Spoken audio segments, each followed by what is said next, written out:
Buenos días. Iniciamos la clase sobre metáfora visual desde la perspectiva del Tratado del Signo Visual del Grupo M. El Tratado del Signo Visual del Grupo M del año 1993 es una propuesta de semiótica específica que se sitúa en el estudio del signo visual, es decir, de las imágenes. Sus objetivos son reforzar el estatuto semiótico de los signos icónico y plástico, reconocer su articulación en partes relacionadas entre sí y, en base a esto, establecer el funcionamiento de las operaciones retóricas. Los estudios que fundamentan el tratado provienen de la fisiología de la percepción y de los sistemas cognitivos. El signo icónico. Para el grupo M, el signo icónico no se limita al parecido entre referente y significante. Para asumir el carácter de signo debe cumplir con dos requisitos. Identificar al referente a través de la relación de conmensurabilidad, es decir, que comparten características espaciales comunes con el significante. Con esta definición se especifica el vínculo entre referente y significante, dejando de lado la noción lábil de parecido. Identificar el carácter semiótico del signo icónico. Así como el signo icónico remite al referente, se debe diferenciar de él, ya que si la definición de signo icónico se limita al parecido, entonces cualquier cosa puede ser signo de sí mismo, lo que neutralizaría la semiótica. El significante se diferencia como signo mediante las transformaciones, que son los cambios en la forma, el color y la textura que el productor de la imagen le otorga. Por ejemplo, la simplificación del dibujo a trazos o el aumento de contraste en la fotografía. El signo icónico se articula en tres partes con tres formas de relación: el referente, el significante y el tipo. El grupo M plantea al referente como miembro de una clase y con características físicas. No es un objeto empírico particular, sino un modelo, por ejemplo, un gato. El significante es el signo percibido. Como decíamos arriba, debe remitir al referente y corresponder a un tipo, por ejemplo, la representación artística de un gato. El tipo es un modelo general y tiene carácter conceptual, por ejemplo, la serie de características conceptuales que se corresponden con características físicas de un gato. La ondulación y flexibilidad corresponden al movimiento y propiedades físicas de la cola de un gato, o la triangularidad corresponde a la forma de las orejas de la mayoría de los gatos. Las tres relaciones que mantiene el referente, el significante y el tipo son las siguientes. En el eje significante-referente, la relación es de transformación. Este proceso consiste en los aportes del productor de la imagen. En el eje referente-tipo, las relaciones son de estabilización. El referente se estabiliza con el tipo y éste le da conformidad. En el significante-tipo, existe un reconocimiento del tipo en el significante y éste entra en conformidad. El signo plástico. El significado del signo plástico se manifiesta como relacional y topológico, pues las unidades están estructuradas por el sistema y no por un código. Esto quiere decir que los significados de los signos plásticos no están regulados por los conocimientos convencionales. Por ejemplo, el hecho de que en una pintura se perciba una mancha verde no tendrá una interpretación válida universal, sino que el significado dependerá de cómo se relaciona este plano de color con otros elementos de la pintura: líneas, puntos, texturas y de la posición espacial que ocupe. Esto quiere decir el término topológico. El mensaje, en este caso la pintura, estructura las unidades o signos. Los significados dependerán de cada imagen particular. Por ende, el signo plástico manifiesta una relación entre el plano de la expresión y el plano del contenido, con lo que se resuelve su estatuto semiótico. Retórica de la comunicación visual.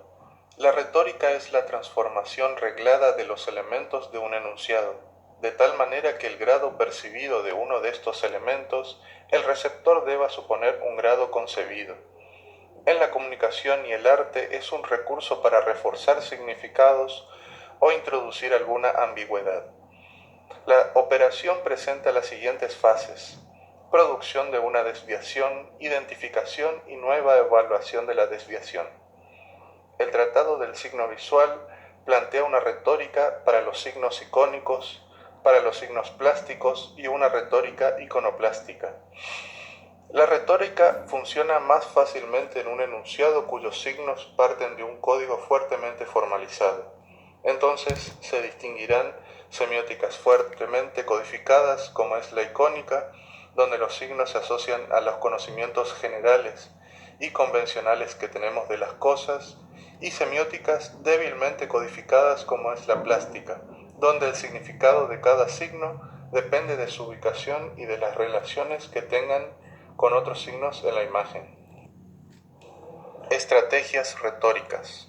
Para producir una desviación en las semióticas fuertemente codificadas, solamente es necesario apartarse de una regla del sistema. Estas reglas están incluidas en el código, que es parte del grado cero general. El grado cero local es proporcionado por la isotopía de un enunciado. Es el elemento esperado en un enunciado particular.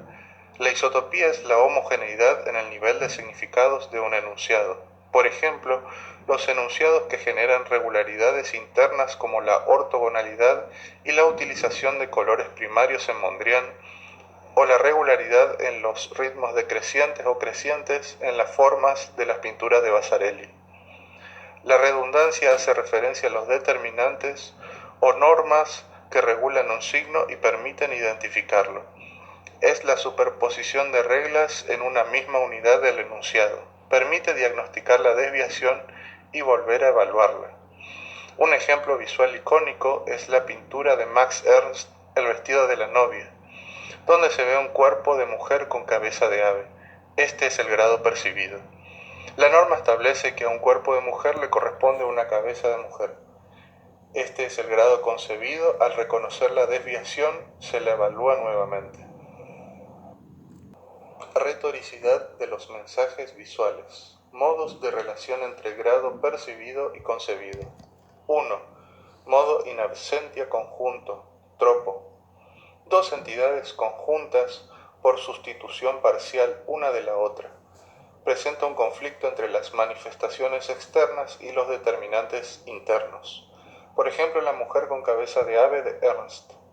En este caso, en el grado percibido, las entidades ave y mujer se presentan formando parte de un solo ente, ya que parte de una sustituye a la otra. Como se dijo, lo esperable en términos de significado es un cuerpo humano con cabeza humana, norma que es desviada y luego de la evaluación se intuye lo esperado. Esto es el grado concebido. En la publicidad de la marca Clorets se distingue la desviación en la incongruencia entre las caras con el pescado y la media. El grado concebido supone que en su lugar debería haber lenguas. En este caso se refuerza el significado de mal aliento necesario para la oferta de chicles de menta. 2. Modo impresentia conjunto. Las dos entidades están presentes en un mismo lugar con sustitución parcial de ambas. Entidad indecisa cuyos significantes coinciden con tipos diferentes. Ejemplo, en el afiche que el artista Julian Key diseñó para el café Chat Noir.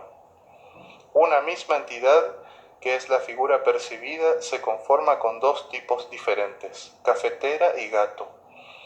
En la publicidad de la marca Curtis se percibe una rodaja de lima y una taza de té a la vez. Nuevamente se refuerza el significado.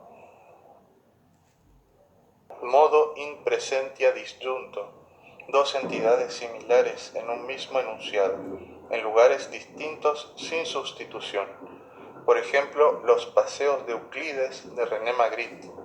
Aquí la calle en perspectiva se asemeja a la cúpula cónica de la torre. En general, la obra de Magritte intensifica las ambigüedades para provocar un cuestionamiento sobre la representación icónica. En el caso de la publicidad del tren, el emparejamiento cumple la función en comparación, mostrando una equivalencia entre la velocidad y versatilidad de un águila y el producto. 4. Modo in absentia disjunto. Una sola entidad es manifestada, la otra se proyecta desde el exterior. En este modo, los tipos identificados cierran satisfactoriamente la interpretación de la imagen, pero tenemos tendencia a reinterpretar ese sentido, con isotopías proyectadas, es decir, grupos de significados que son ajenos al mensaje visual. Por ejemplo, La traición de las imágenes, de René Magritte, donde se recurre al texto como discurso alternativo al visual en una interacción donde se posibilite la operación retórica. En la publicidad se apelan a isotopías sexuales, ya que en las imágenes abundan las alusiones genitales, como es el ejemplo del anuncio de la marca Durex. Retórica iconoplástica. Existen figuras que necesitan de los planos icónico y plástico para manifestarse, teniendo en cuenta que los signos plásticos se actualizan en signos icónicos. Ejemplificaremos 4 modos. 1. Tropo plástico en lo icónico. Cuando las unidades del grado percibido y concebido pertenecen al plano del signo plástico, pero la redundancia es del plano icónico. Una unidad sustituye a la otra, por ejemplo, Vinea y Yokozuna de Leloup. En este caso, el cromema dominancia, o el tono del signo plástico, color, no es lo esperado en la piel del personaje Vinea. El grado percibido es el cian y el grado concebido intuye cualquier tono terroso alejado del azul o el verde. Sin embargo, este tropo se da en una imagen icónica, por ende es un tropo plástico en lo icónico. 2. Emparejamiento plástico en lo icónico. Se presentan dos unidades plásticas similares en un enunciado icónico. En el ejemplo, otra pintura de Magritte presenta una unidad icónica coherente, pero la desviación se da en los diferentes colores de las extremidades y torso del cuerpo representado. Los tonos de las piernas responden a un contraste de temperatura y los brazos de complementariedad tonal. 3. Topo icónico en lo plástico. En un enunciado plástico, una unidad icónica es reemplazada por otra, siendo la redundancia en el orden de lo plástico. 4. Emparejamiento icónico en lo plástico. Dos unidades icónicas similares en el plano plástico. Por ejemplo, en la gran ola de Hokusai, la representación del monte Fuji en el fondo es similar en forma, color y textura a una de las olas menores. Ambas unidades son icónicas, pero la desviación de la norma se da en el plano plástico. Retórica icónica, retórica del tipo y de la transformación. En el signo icónico se encuentran dos tipos de retóricas: la del eje significante tipo, eje del reconocimiento, que altera las relaciones entre los tipos, y las del eje referente significante, eje de la transformación, que altera los caracteres globales o intrínsecos. Retórica del tipo. El contexto interviene en la identificación del grado concebido y la redundancia, para proceder a la identificación de la desviación.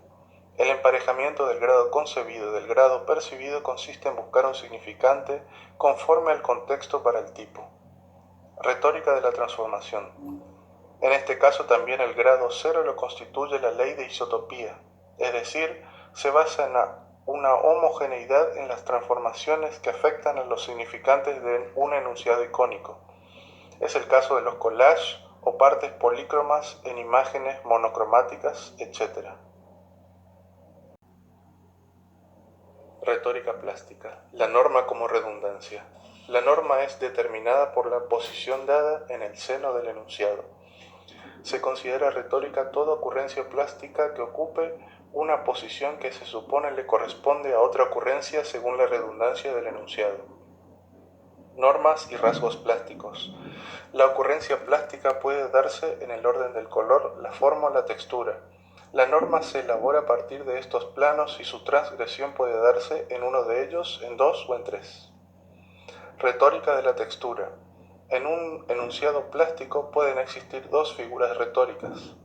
Las figuras de la homogeneidad, donde se espera que las texturas varíen en cierta posición espacial, pero esta situación no se da. Las figuras de la concomitancia, que implicaría que a cada forma o color le corresponda una textura, pero esta norma se viola. Retórica de la forma. Caracteres de las normas plásticas. Las normas en un enunciado plástico son plurales y jerarquizadas. Se relacionan entre ellas de manera dialéctica. Son plurales porque en cada posición del espacio donde se dé un signo pueden entrar en varias secuencias de signos. Retórica del color, normas del color. Se pueden considerar como un grado cero general el conjunto de las teorías psicológicas de percepción del color, la suma gris, las armonías de la complementariedad o la analogía. También se consideran las normas pragmáticas o simbólicas de una cultura particular respecto a los colores. Otra norma es la homogeneidad de repertorialidad y gradualidad del color en un enunciado, es decir, las familias de colores fríos, cálidos, terrosos, metálicos, orgánicos, etc. Figuras. Las desviaciones se pueden dar en los cromemas, dominancia, saturación o luminosidad y en la repertorialidad y la gradualidad. Entre los cromemas, solo la dominancia no soporta una operación de adjunción o supresión parcial. Solo puede ser total. En el caso de la repertorialidad y la gradualidad, solo se aplica la sustitución.